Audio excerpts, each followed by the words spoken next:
This program is rated G. It is suitable for all audiences.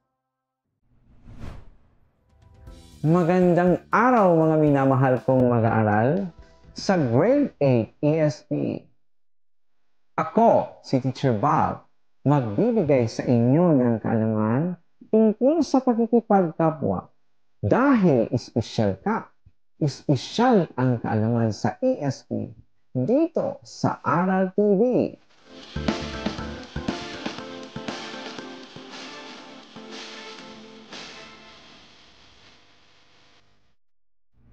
Excited na ba kayo?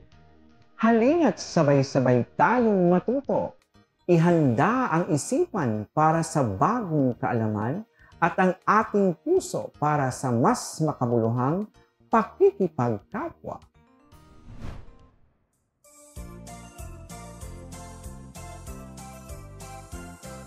Pakikipagkapwa ay kay saya-saya, dala-dala'y ngiti sa isa't isa. Pagdating sa problema'y matutulungan ka. Ito ay daan tungo sa kaunlaran. Sino nga ba ang itinuturing nating kapwa? Magaling! Sila ang mga taong labas sa iyong sarili. Maaaring siya ay iyong magulang, kamag-anak, kaibigan, kaklase, kapitbahay at kakilala. Masarap sa pakiramdam ang pagpapakita ng pagmamahal sa ating kapwa.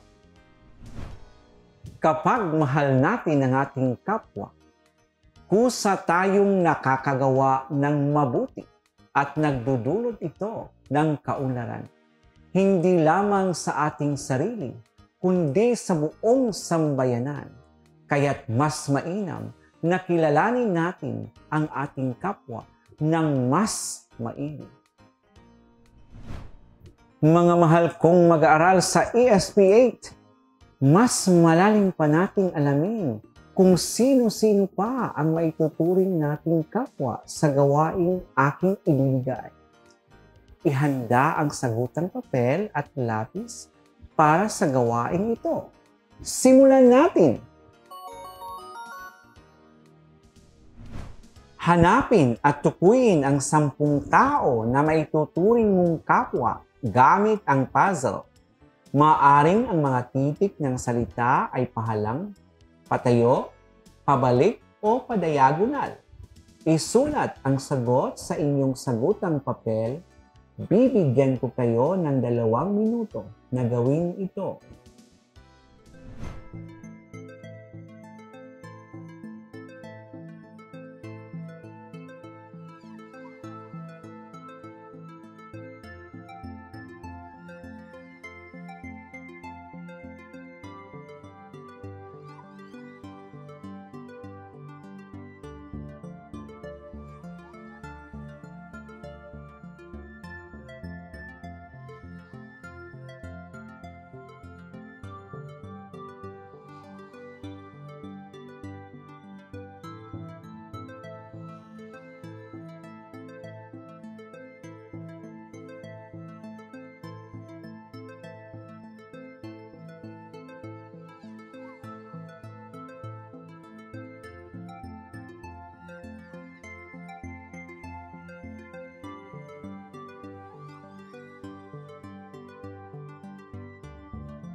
Tingnan natin kung nakita nyo ba ang mga salitang ito sa crossword puzzle na inyong sinagutan.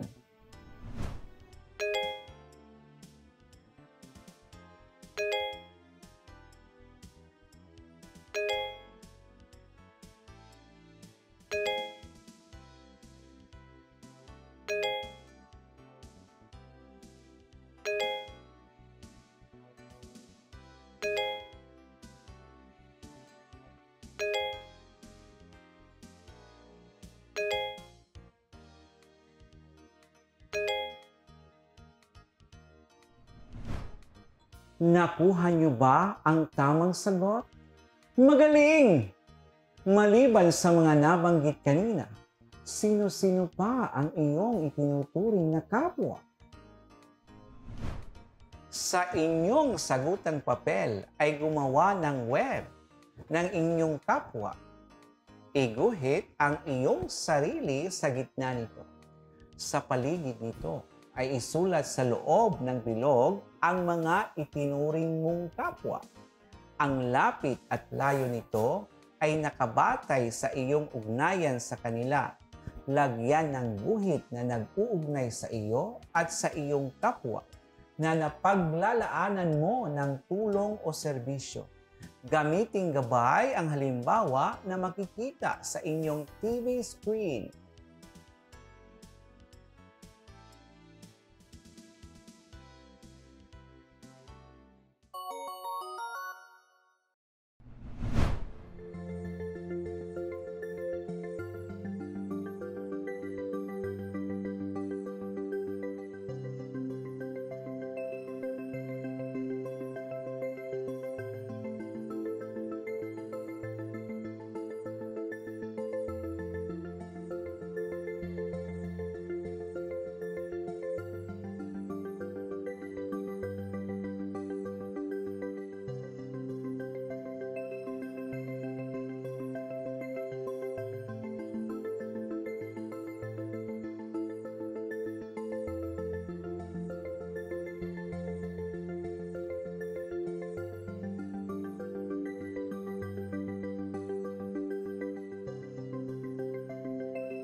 Sa pagkakataong ito, sagutin naman natin ang mga katanungan na may kaugnayan sa sinagutan nating puzzle kanina.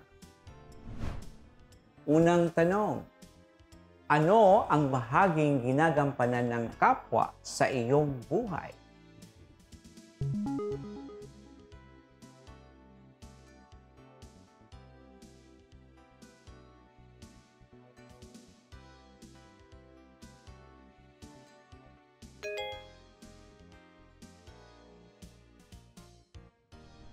Pangalawang tanong, sa iyong palagay, kaya mo bang mabuhay na wala sila sa iyong buhay?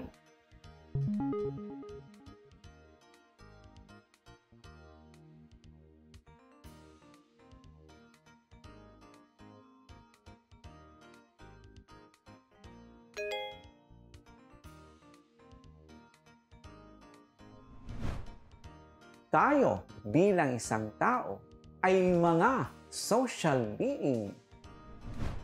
Ibig sabihin, hindi tayo pwedeng mag-isa lamang. Kailangan natin ang ating kapwa para umunlad at maging ganap na tao. Taong may pagmamahal at pagmamalasakit sa kapwa. Kaya't marapat sabihin na no man is an island.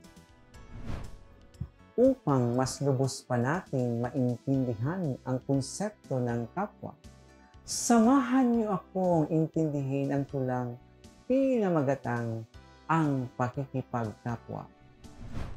Pangangailangan ay madaling matugunan sa pagkakaroot pagiging bahagi ng mga samahan. Nandili ng ating kusat pagiging mapanagutan pati na ang pagtataguyod sa ating karapatan.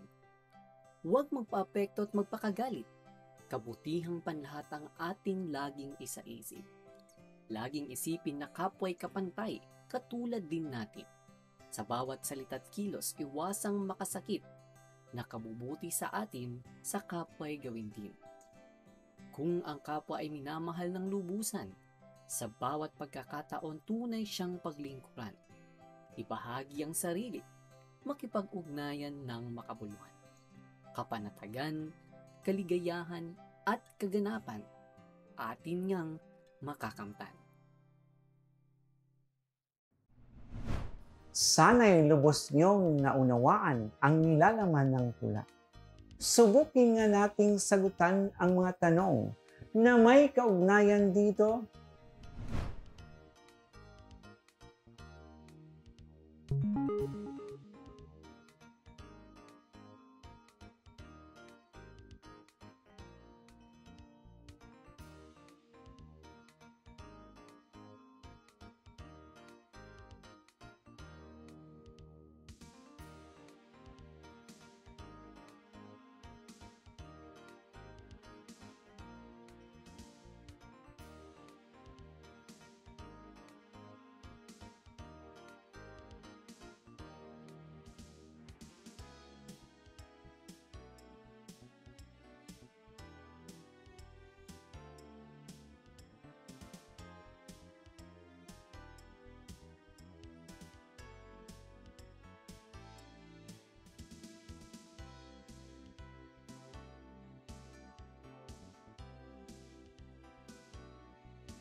Mga bata, alam niyo na kung sino-sino ang mga maituturing nating kapwa. Muli, sila ang mga taong labas sa ating sarili at kagaya sa atin, marunong masaktan, magmahal at maging masaya. Ang tao ay may puso at damdamin. Ngayon, oras na upang ilabas ang iyong ballpen at sagutang papel para sa pagtataya. Tukuyin kung anong uri ng kapwa ang inilalarawan sa bawat pahayag.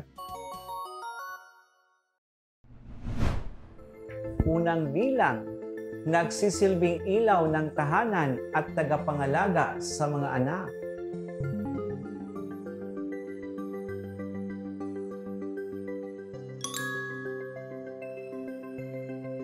Sunod, nagsisilbing haligi ng tahanan at taga-suporta sa pangangailangan ng pamilya.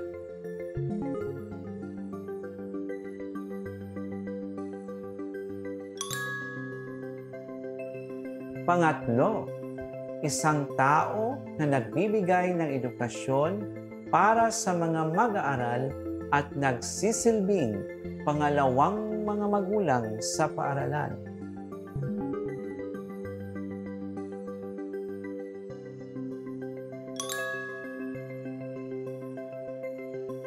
Sunod, alagad ng simbahan, isang taong nagsasakripisyo at nagdarasal sa Diyos para sa mga tao.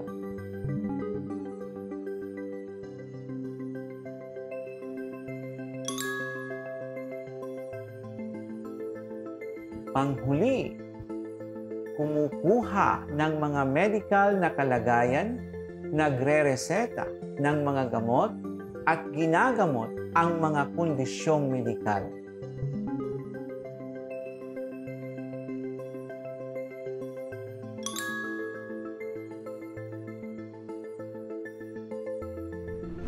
Kumusta? Ilang tamang sagot ang nakuha ninyo?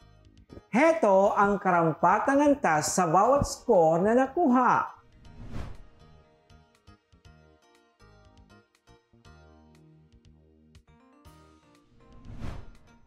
Siguraduhin na gawa nyo rin ang iba pang karagdagang gawain na ipinapagawa ng inyong guro. Dito na nagtatapos ang ating aralin ngayong araw. Maaari niyo muling panoorin ang video na ito sa aming YouTube channel, Aral TV DepEd Leyte. Muli, ako si Teacher Bob na nagpapaalala na ang aralin sa edukasyon sa pagpapakatao ay makatutulong upang ikaw ay maging isang mabuting bata na may pagpapahalaga sa sarili, sa Diyos, sa kapwa, at sa komunidad. Huwag kang magpapahuli sa mga bagong kaalaman dahil espesyal ka. Espesyal ang kaalaman sa ESP.